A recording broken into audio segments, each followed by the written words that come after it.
Welcome back, ladies and gentlemen, to the Duke Football Coverage Podcast brought to you by Bull City Coordinators. We thank you for your continued support of our site and our program and what we're trying to do here to, especially in the off season, give folks who are involved and have been involved in the past a chance to come on and talk about their time in Durham playing for the Blue Devils. It's been a lot of fun for me personally, and I am very, very excited to be talking to our next guest, who I'm sure you all remember from a series of big plays throughout his time at Duke.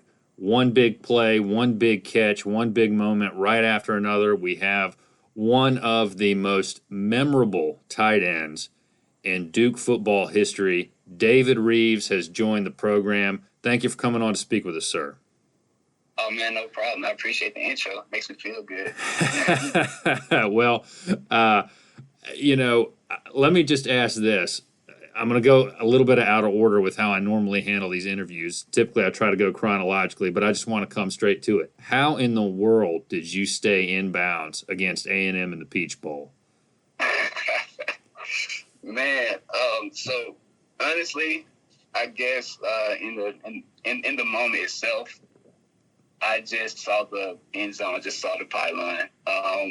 And I guess to kind of break that down, of course, the play call was a bunch formation. I think it was just a smash concept from a bunch where I had a flat to the outside, and Jameson had a corner on a high angle. So he was able to pull, his defenders up to the middle of the field. I popped open for what was probably just what I and everybody else at the moment probably expected to be, 5-yard gain, first down, something like that, run out of bounds or something. But as soon as I caught the ball, I could still kind of like feel people around me. I could feel where defenders were. So when I caught the ball, I can't remember the guy's name that missed the tackle, but he tapped me, but he hit me on my outside leg, which kind of I was able to spin out of that. And I guess in that same motion, I could feel how close I was to the sideline. So I was able to kind of pretty much see where I was on the sideline and not put my heels down. How did you do that? Because you're the back part of your feet are, if they come down, you're out of bounds. They're hovering over the white line like some sort of magic trick. I mean, how did you have the presence of control of your body to not just rock back a little bit and stay forward? Because you're a tall guy. That's got to be hard for you. Right. So, I mean, honestly, it comes down to the sideline awareness. Like, when I'm running routes, when I, just trying to get a feel and stuff, you kind of always feel the sideline just kind of as a boundary, just mentally. So I guess in that moment, it was really just instinct, and I'm really just kind of all those repetitions of all those sideline drills, just trying to get a feel, get those extra yards. It really all just kind of came into play in that one moment, to being able to really be able to sense the sideline and actually just imagine it as like fire or something. And at that moment, like I said, everything happened in a split second. So I mean, I looked at the play again, and I saw that I actually looked down and saw where my feet were. But really, it come out of that and then get upfield in time. It was literally how people say you're in the zone and you don't hear anything, you don't see anything but what you need to see at that moment. That's what it was. It was literally like I had tunnel vision, and when I could hear something again, it was the crowd going crazy after I had scored. I knew that I just had to get from where I was to the end zone. I know it wasn't the best job of ball security. My coach gave me a little bit of flack for it afterwards, but it doesn't matter when you score. You were, if I remember correctly, you were kind of hanging the ball outward to make sure it got over into the end zone. Is that right? Yeah. So I had the ball, but I didn't have it. Of course I didn't have it secured to me when I went to reach. So I probably reached from maybe 5 yards out. And I was able to in that moment as I was fully extended, I was able to kind of like make sure that the ball itself went inside of the pylon as I was going outside. It's one of those little rules that that you're able to take advantage of only in those moments, just to get the ball inside of the pylon so you'd be good. Well, you had a long wingspan, so I think you can get away with that. But I have two other questions I want to ask you about that point in time. One, you said your coach got on you. Who was your coach then that got on you? Was that the position coach, Roper? Yeah, it was Coach Roper. He's a big stickler on just right things, ball carrying, and all that stuff like that. So he didn't give me too much of a hard time about it because of course I scored, and of course at that point he knew I well. But it was one of those things like, okay, you did it this time, but that's kind of a one-off situation. So I didn't get chewed out or anything about it, of course. But it's just kind of like a running joke, like take care of the ball. Well, so let me ask you what's going on in your mind when you realize you have a chance to score, because that's a big moment. You guys are up 3 at that point. The offense hadn't been quite as hot as it had been in the first half. It's the Peach Bowl. It'd be a tremendous win. You guys would beat an SEC team. When you realize, go ahead. In addition to it's almost like a homecoming for me because I'm from Alabama. So I had a lot of family, a lot of, friends, a lot of support that were in the building that night. So it was crazy. Honestly, like whenever I get the ball, I'm looking upfield. So I want to try to score every time. But when you actually see them, so I looked up and I didn't see anything between me and the end zone. So my whole mindset just shifted to just get there. And fortunately, I was able to stay within about 2 feet of the sideline and make my way in. Look, actually, just that moment in the game, being down 4 points against a Texas A&M team that was highly touted. They got all the media coverage leading up to the game.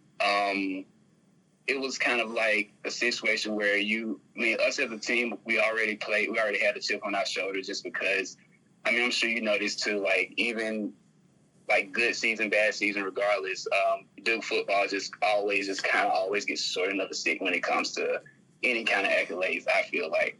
But maybe that's just me talking. But anyway, just being able to be in a position to put us up to a more comfortable lead at that moment. Like, full disclosure, like I thought that was going to seal the game. I'm like, oh, this is it. Like, just for like a split second, you're like, okay, this is good. Like we're gonna hold for these last few minutes. Like it's gonna put us up just enough to where if they score, they still won't come all the way back. But of course, you know how the game turned out. I think you guys went up 10 after you scored that touchdown and the point after. It went up 10 in the fourth, and it was, I think, if I'm not mistaken, it might have been like 5 minutes or less left in the game. But we know how quickly the scores and stuff can change. But right, it was definitely a big moment. I definitely could like feel the weight, especially during the just kind of like the deliberation of the replay.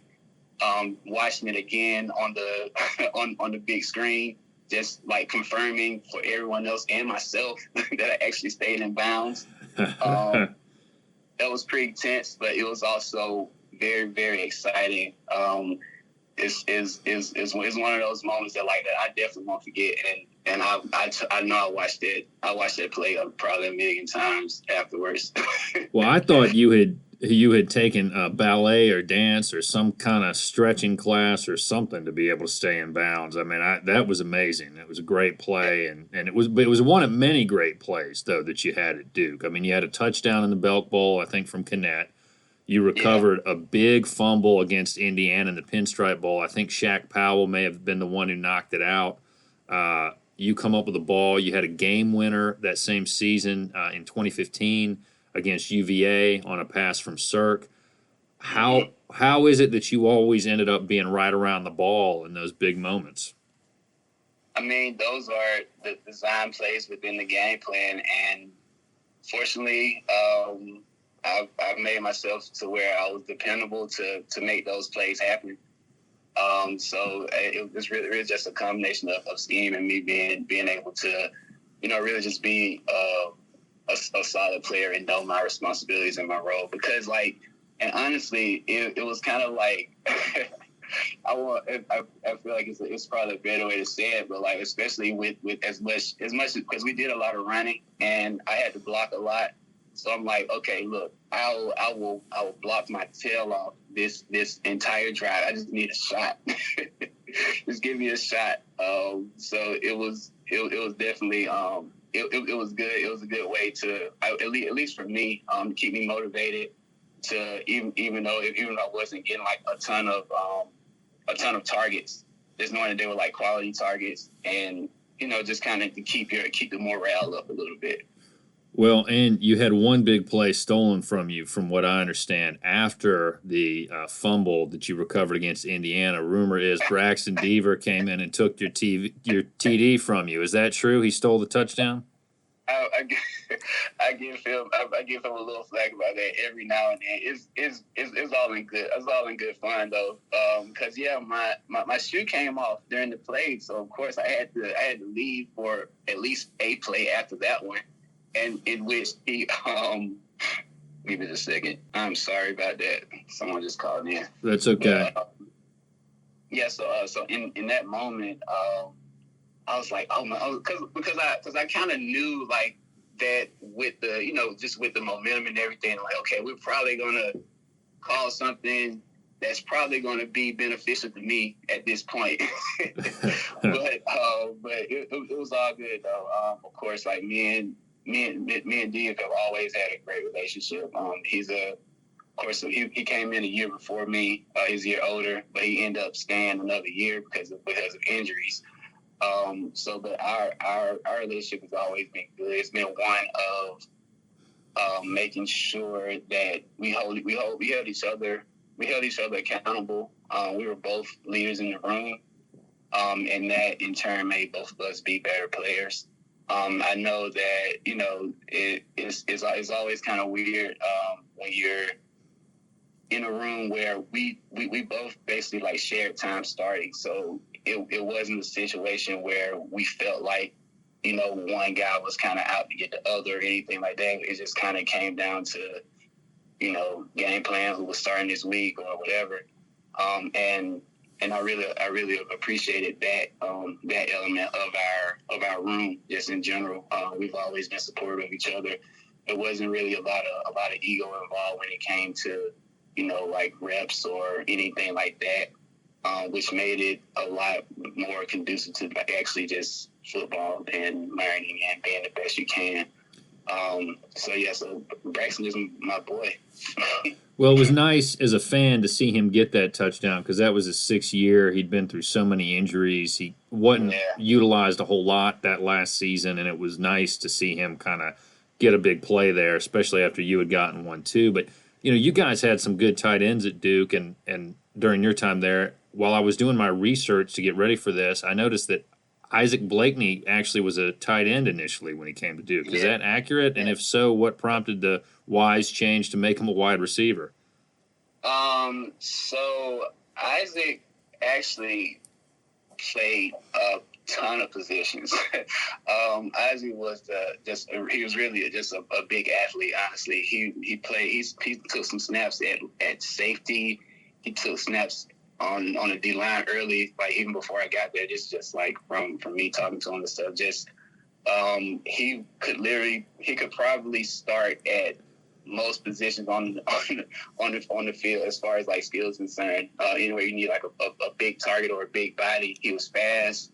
But the reason why he started off at tight end was really because in that 2012 season, you remember Deaver got hurt leading into that season, and Eric Snyder, who was another tight end, he moved to the receivers room during that spring, and it was literally just me and Isaac that spring leading into the fall, and that was probably the toughest spring that I had in in football. In addition to it being, of course, like my sophomore year. So it's like my first full spring. And also the fact that it's only two of us and we're practicing we're practicing in the middle of the day and it's hot and we're tired. I think I probably lost about 15 pounds over this spring. It can't have been that hot. You're from Alabama originally, and you're in North Carolina now. Come on, this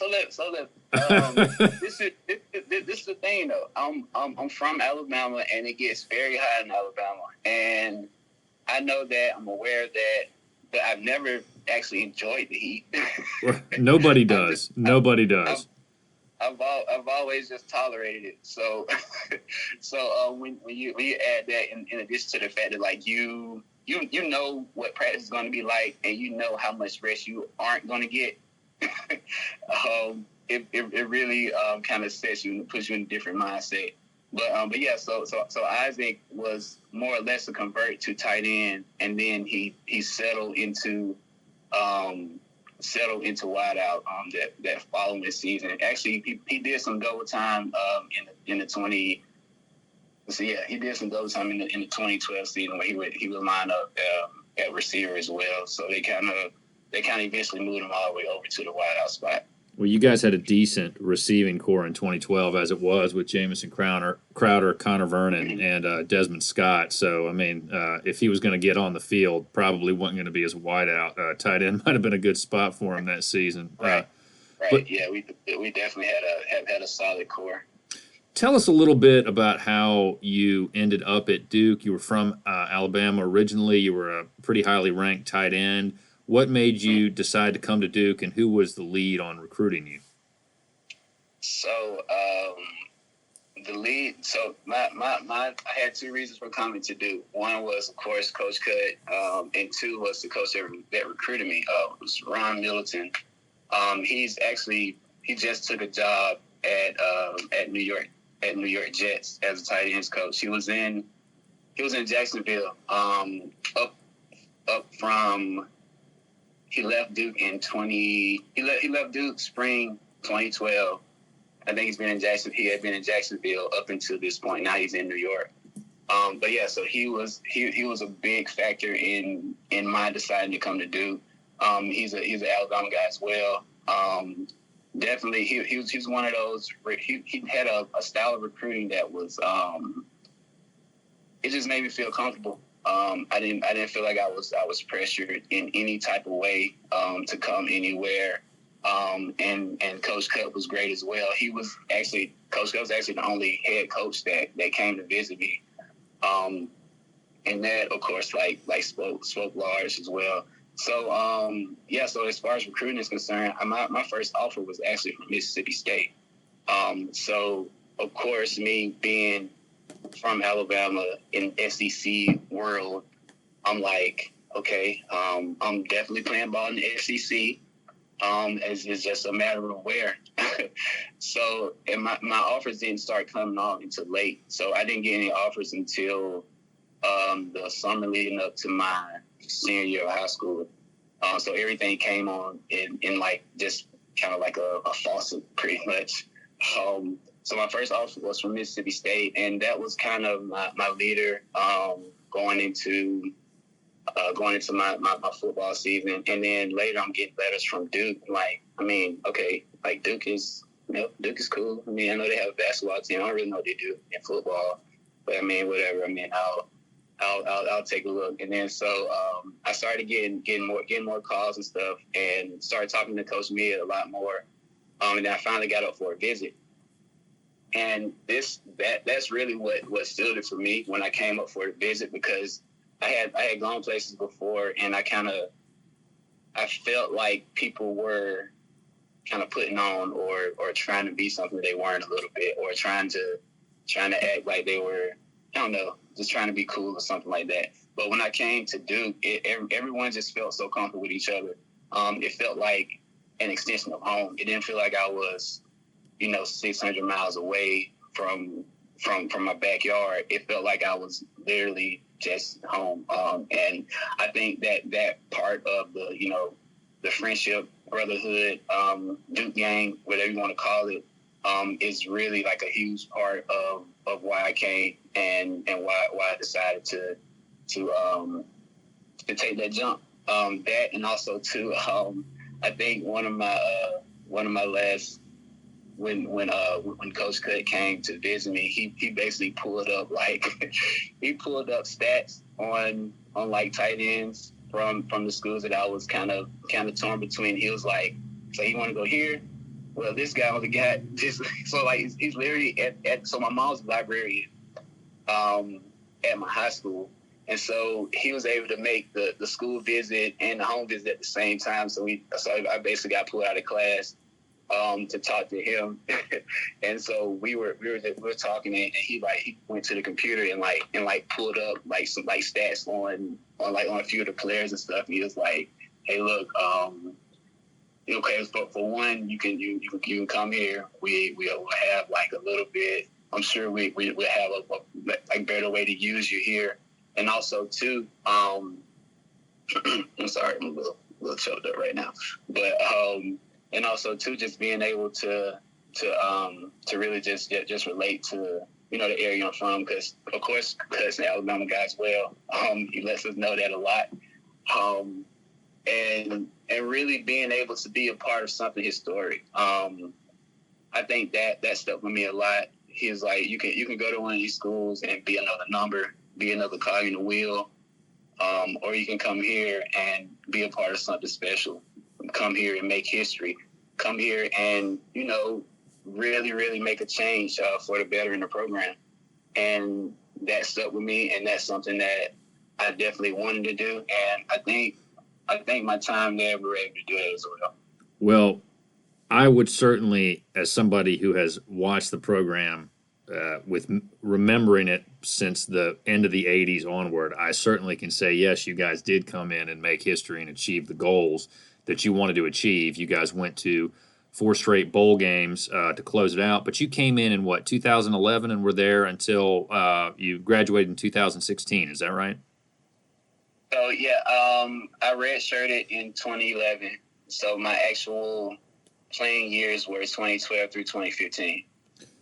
So tell us, you were there for a good while. I mean, you were there for one of the 3-9 seasons, then 4 straight bowl seasons. You were coming in kind of on a rough patch for Duke, which it was crazy because I came in kind of like right in that, I guess, like our kind of transition to like, I guess, like our next tier or whatever. Because like the year that I came in was like the first year that we had the indoor practice field and stuff like that. So I'm like, okay, we getting new stuff. but what I can appreciate though is that the older guys that were there had gone through like pretty much the dog days of Duke football, things that I don't know, I didn't go through, but they weren't far enough removed, so they were able to pretty much keep the team grounded into where they come from, because we weren't too far removed from that, and and really just being able to come in. And that 3-9 season was hard freshman year though, just because so many of the games we lost were so close. I think like 4 of those games we lost by less than a touchdown. It was something like that, and it was like, okay, we're close. Like, I know we're close. Like, we can get this right. And of course, I have people back home just kind of like, oh, why did you even go up there? Da, da, da. But I mean, that wasn't gonna deter me from like, of course, accomplishing what we want to accomplish long term. Well, but it definitely I guess gave me a sense of, okay, like, if you're here, you got to make sure that you're making the best of the situation. You got to make sure that you're doing everything you can do to make sure that this isn't the case while you're playing as well. Well, I remember that 3-9 season.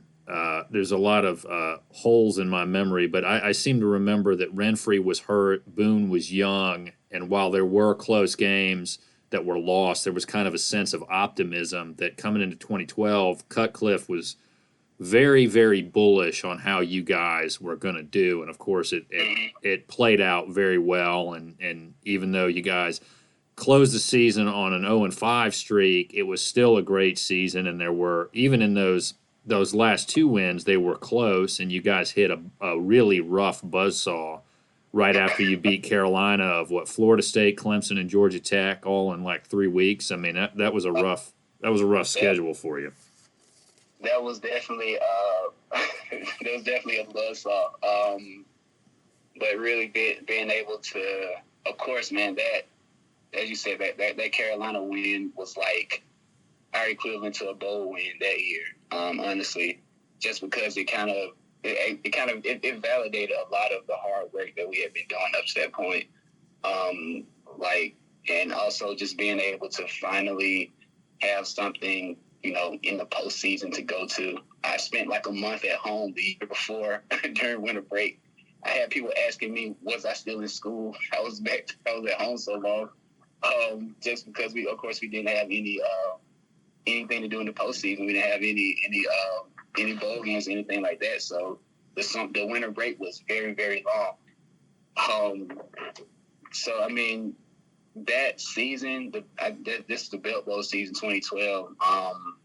When we went on a little skid after, but I think that a lot of what came to be in 2013 is predicated off of really that moment, off of they call it fourth and bowl.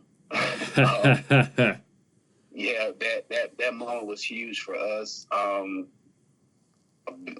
I think it was kind of like a wake up call to announce that Jameson was here and that he was going to be a big part of what our team was going to come to the next few years as well.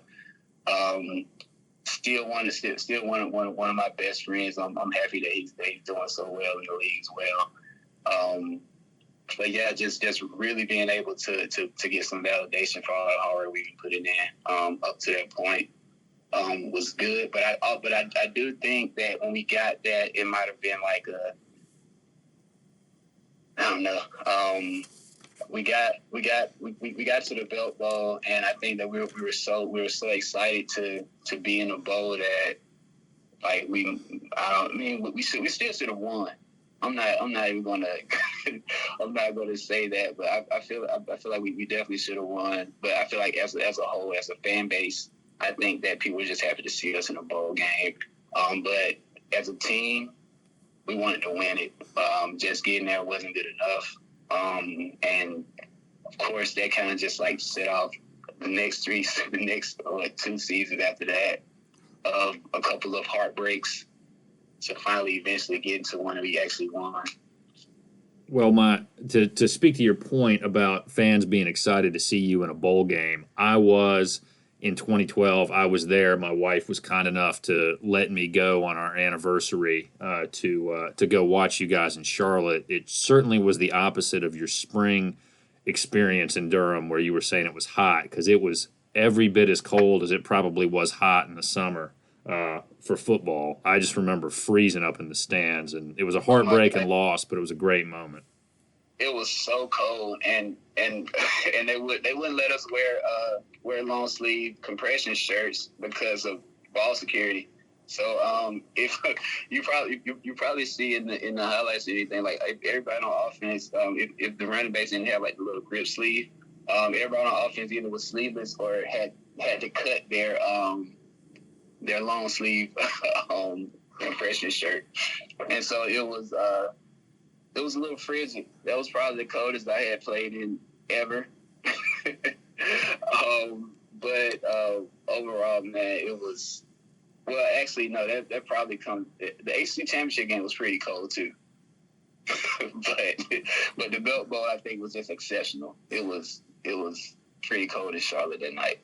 Well, you played in your time in Durham as a Blue Devil with a lot of different quarterbacks. There was Sean Renfree, Anthony Boone, Brandon Cannett, Cirque. What were the biggest differences for you between the quarterbacks you played with, and how did you prepare for that? Okay, so I'll start with Renfree. So with Renfree, of course, I was young, so it was really more of like assignment. Just make sure that I know what to do. Just be in the right place and he'll get the ball to me. That was kind of the focus overall. And I worked a lot with Boone, just because I was running with twos and he was as well. So I ended up being at work a lot with him, especially in the off season. We started doing more like 7-on-7 style stuff, self practices over the summer, leading into the 2013 season. And that in those summers, that's when I feel like we had like the most growth, as far as just really just being able to meld and mesh, and learning, okay, all right, if I run this route, I need to look for it here because he throws it like this. One of the I would say, as far as I guess like style is concerned, so Sean is, of course, more of a pocket passer. So that's when I that was the year that I, of course, learned everything, but was very keen on like protections and things like that. So just being able to see more of what's going on. As I got older, that's when Boone took over. It became more of a being able to think and adjust. So maybe hot routes, maybe really just being more confident in what I was doing, and also the fact that I had spent more time with him, throwing around with him and stuff. And he was also like a lot more accessible to me just because we were both young. So we had a pretty good relationship as far as that's concerned as well. And with Cert, so we always knew that Cert was of course a great athlete, just like we were talking beforehand.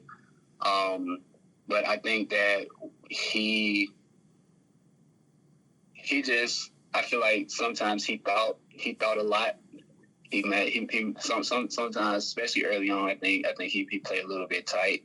But at the same time, he was still able to make those big plays, able to make the throws when he needed to. But that's just something that happens, just as a guy is figuring it out at the college level. So it's not at any stretch a disservice to him, because like he was great. He's really, I always think about the 4 overtimes in Pittsburgh. Like, that was craziness with Cirque.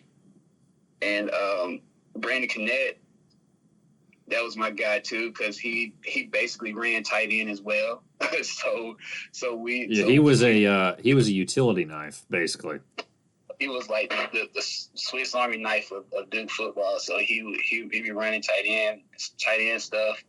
And I think there's a few times where I've been like basically his lead blocker on some of those things, and it really just being able to see like the I guess the spectrum of player that we had at quarterback. It was nice to have, actually, just because that also meant that the offense was on a mold around it too. So of course with Boone,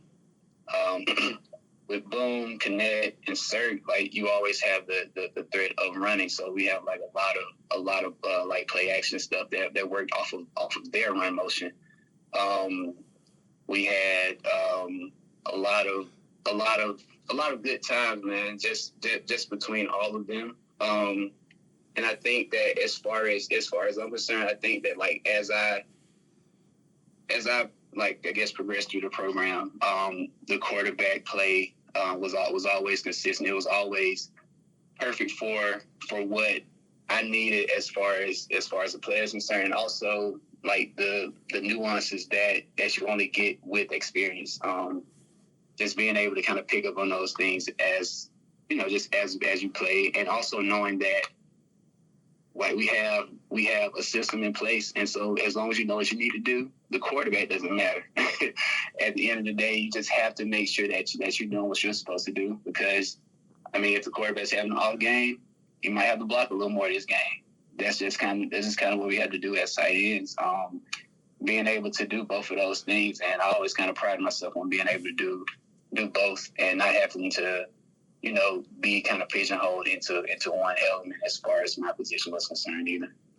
Well, you make a good point about Cirque, and I didn't make this clear the last time that I spoke about him in the Pinstripe Bowl. I had commented that throwing downfield wasn't necessarily his strong suit, and I didn't mean that in a negative way, but you played up on this. He had not played a lot of quarterback when he became the starter in 2015, and while he would struggle at times with making reads, like he did when he threw a pick against Northwestern, I remember being at that game, and everybody saw that interception coming. But he would also rise to the occasion, like you pointed out, against Virginia Tech and Blacksburg, and any time in overtime, anytime the game was close, he would just get really locked in, focus himself, and then take over. And I wasn't trying to be critical of anything that he could or couldn't do. I was just, and I didn't do it well, making a point that he was still in many ways inexperienced. And boy, if he hadn't gotten hurt in 2016, I think he would have had a really, really good year that year. I believe so as well. Because I think he was kind of just he was primed to have a great year. I really hate he got hurt. But yeah, it's unfortunate that it happens sometimes. That man Cirque's a man. That's my guy. It turns out Daniel Jones was okay though. He was all right. He had some moments, but. Yeah, he ended up panning out. So funny thing about Daniel. So of course my senior year was Daniel's redshirt year, and like I knew he was going to be good just because like he gave the defense so much hell in practice. It was crazy. Like they would be upset, and I was like, oh, this kid's going to be okay. Well, you guys had Quentin Harris there too. You had guys who could make some plays, but Jones certainly really stepped up and took it to another level. He could really throw the ball on a dime. Definitely. He was a special player. But let's talk about two moments I'd like to get your comments on. One that I know had to be terrible for you. We'll come back to that in a minute. We're going to ask you about the Miami game in 2015. But tell us what your favorite memory from your time at Duke was, either on or off the field. Oh man,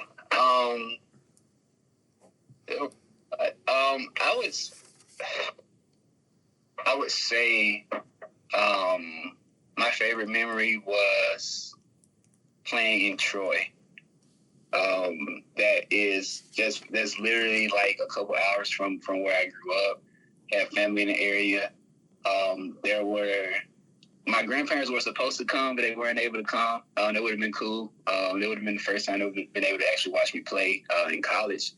But I had a bunch of people there. It was like I said that the Chick-fil-A Bowl was kind of like a homecoming, but that was like truly a homecoming for me. And of course, being able to score in that game as well was just kind of it was pretty big. It was nice. Troy was a college that recruited me out of high school as well. And so just kind of everything. It was kind of like a full circle moment. But on a personal level, that's mine. But overall, I would say definitely finally winning the Pinstripe Bowl. That was like monumental in terms of just the team itself, the program. To finally get that bowl win after 3 years of heartbreak, it was as I said monumental for us all. Really being able to cap off my career at that moment and being able to have some hardware to hold up at the end of the year. That was huge. And I believe that was the program's first bowl win since either 1960 or 61 in the Cotton Bowl. Your game against Troy, that was that magical 2013 season, wasn't it, where Devon Edwards returned everything he touched for a touchdown, and you guys won the Coastal? Yeah, that was a year. That year was very much. That year was very fun. Actually, no, we played Troy. I think that might have been the 2014 season, if I'm not mistaken. In Troy, we played them. Oh, in Troy. Okay, right. 2013, you played Troy, I guess, in Durham. Yeah. Okay. And then 2014, we played them. 2014, we went down to Troy. I just remember the uniforms, so those are from 2020. You corrected my mistake there. You're right. 2014. So let's talk about a less fun memory. What happened? What's going through your mind against Miami 2015?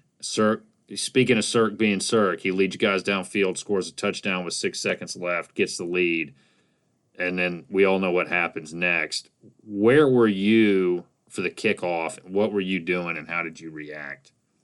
So I was on the sideline for the kickoff.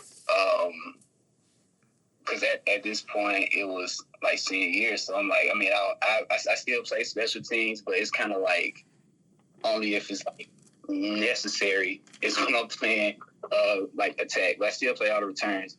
But anyway, so I think it's just going to be like a simple, sky kick, tackle, game over.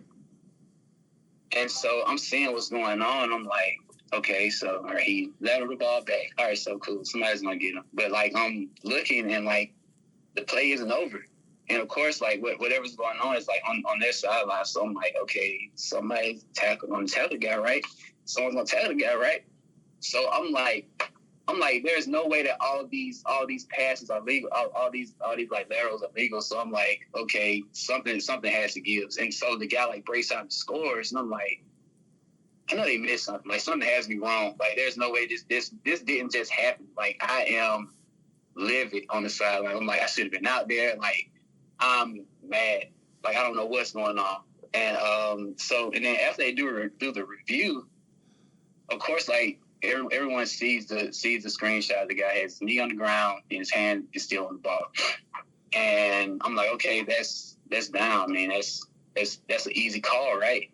And so for the referee to come out and say literally the only thing he said was that all of the passes, I mean, all the laterals were legal and no one was down during the play, was like, there's no way you didn't. There's no way you watched that replay and came to that conclusion, because we all saw what happened, and we saw people that weren't supposed to be on the field. We saw all kind of stuff going on that probably should have resulted in either the play being deaded or, well, not or, but in us winning. So like I always kind of like.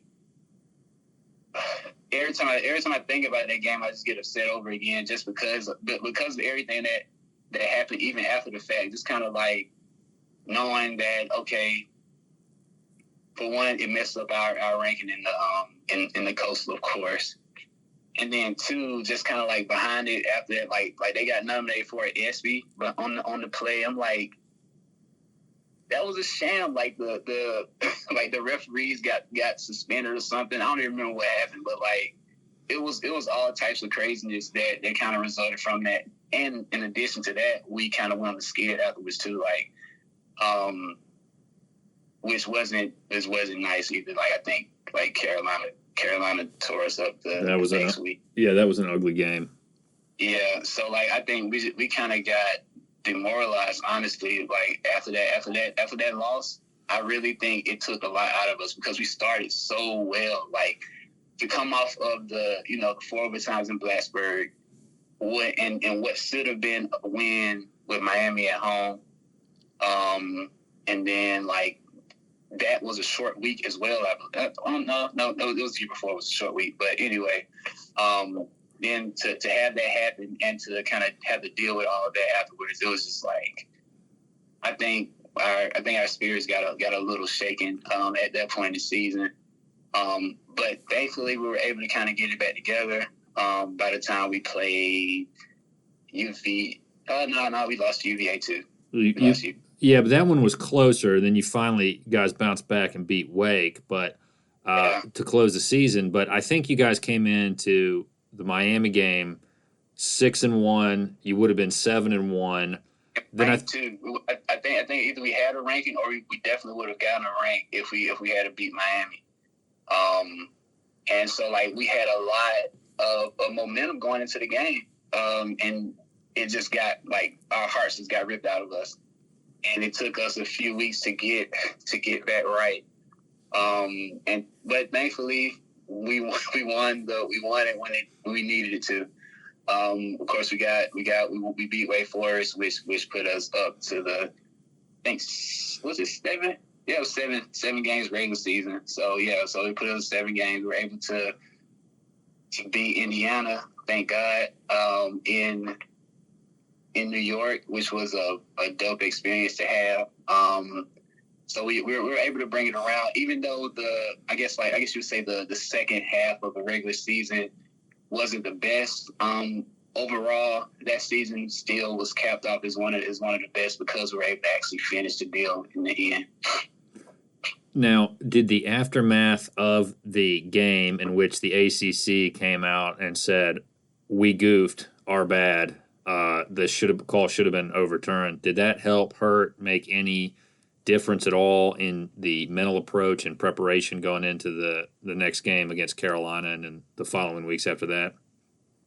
I mean, honestly, like even like the week after, I guess like the day after that game, it was like you could tell it was just like a situation where like, okay, like we really feel like we got a game like stolen from us, and it just like didn't sit well with anyone.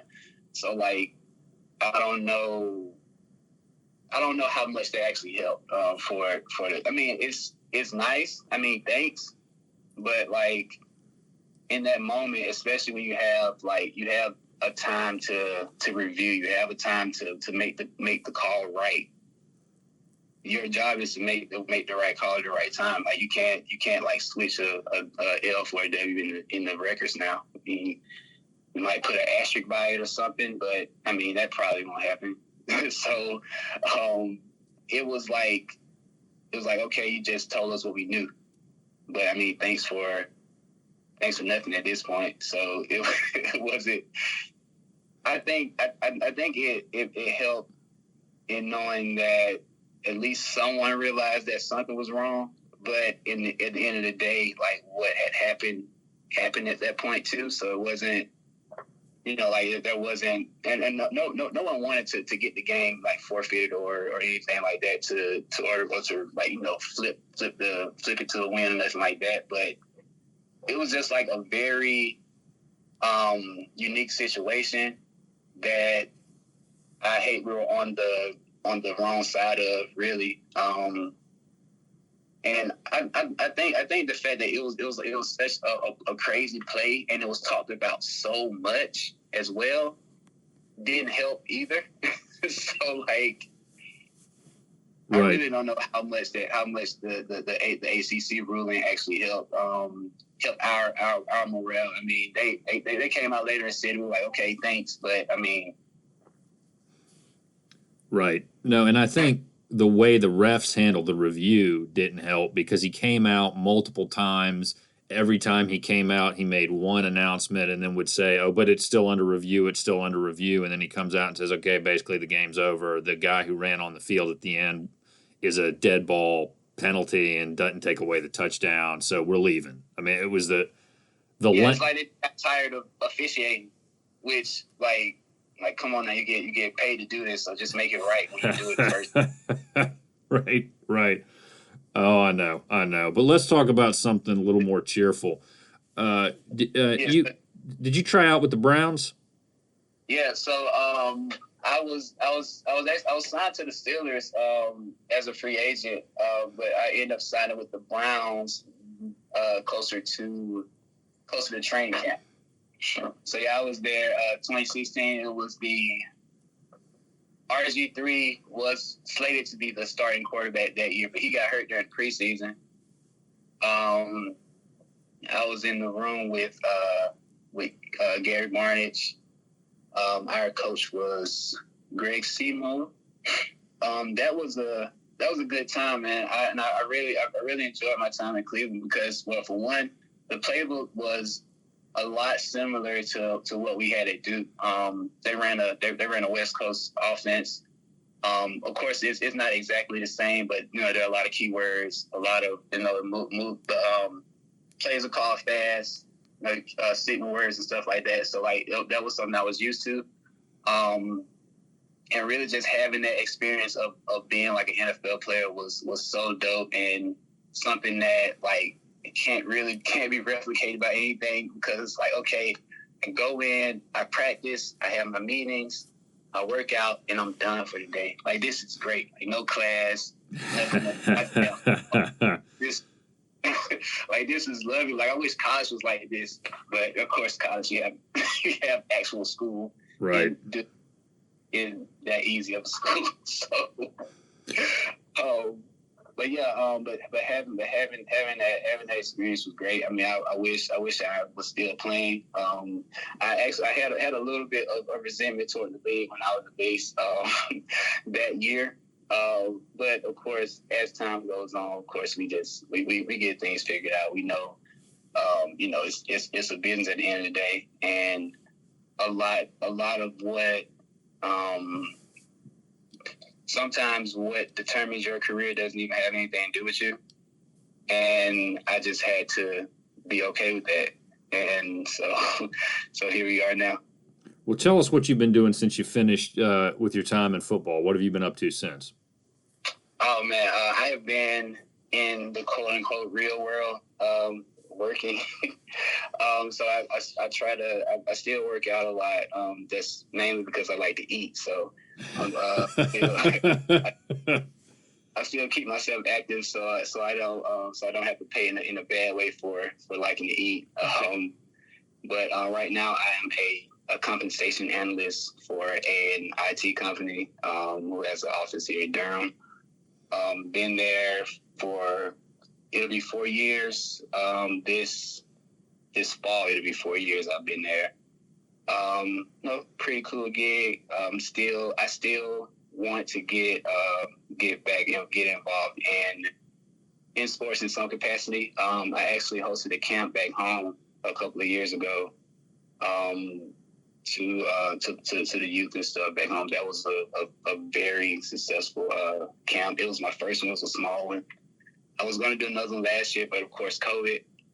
So looking forward to doing it again this year, and hopefully, having like a bigger crowd and stuff. So still trying to find a way to be involved in the game in some capacity. I was actually slated to. I was going to be helping out at Duke last year with Coach Ferris, because he was tight end coach last year. He was like, hey DJ, come up, because I played with Jeff. His last year was my freshman year, so he was still like on the team when I first met him. So when he took over the tight end job, I was like, man, this is like good job and stuff. But we would of course text a little bit, and he'd tell me to come out, like come talk to the guys or something like that, or just let's kind of be a fly on the wall, and help just kind of coach up the guys a little bit. I wasn't able to do it as much as I wanted to. I was able to make a couple of practices last year before everything kind of shut down. But that's that as far as like football is concerned. I've just been trying to stay in shape. Had a surgery a couple years ago on my knee. That was probably overdue. But just really just trying to stay safe, trying to stay healthy. Got married a couple years ago as well. Congratulations. Appreciate it, man. Appreciate it. So really doing this adulting thing, man. It is the real world is relentless. I understand. Well, in regard to Coach Ferris, when you get onto campus and around the program, bring your ACC Coastal ring, your Pinstripe Bowl ring, show the current team what the expectations are and what's possible at Duke, and tell Coach Ferris if he wants to come on. I'd love to chat with him for a while. In regard to you liking to eat, you're in barbecue country, man. You got to be tempted every day.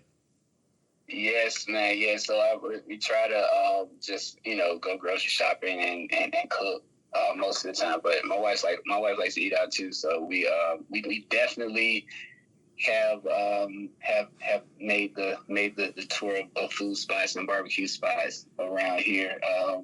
So it's definitely a good place to be if you like to eat, man. I'll tell you, when I left South Carolina and moved up to Virginia, the barbecue deficit became a noticeable thing, and I was always jealous of for folks who still lived in North Carolina because you guys have the barbecue right down there. Right. Yeah, man. It's good, man. There's an abundance of barbecue places. I'm sure there are places that I've never even heard of that probably have some good food as well. So, since you're still involved with the program, one of the last things I want to ask you about is what would you tell potential recruits who are considering Duke as one of their options for college to play football? I would say basically what Cut told me, think of it as a 40-year decision, not a 4-year decision.